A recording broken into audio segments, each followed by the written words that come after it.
Совместимы ли спорт и искусство? На этот вопрос попытались ответить художники. Сегодня после реставрации открылся выставочный зал музея Эрзи. Саранскую публику и гостей столицы решили удивить уникальным проектом «Арт-спорт-2018».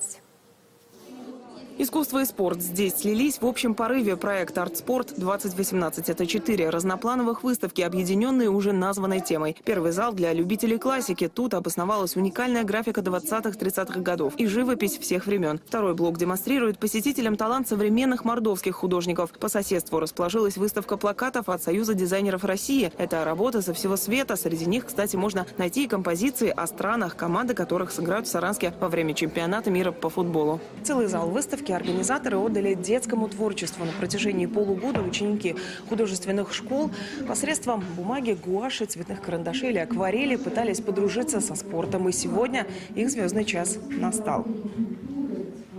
Руслан Ямбушев представил зрителям свою картину «Бокс», написанную еще в 2004-м. Он поделился с нами ее историей. Художник был тогда студентом 2-го курса. По соседству с вузом расположилась секция бокса, где Руслан стал частым гостем. Физические нагрузки и вдохновили его на работу с холстом, который почти 15 лет пылился в мастерской свернутым рулоном. И вот, пришло его время. Где-то года 3-4, как раз до выпуска.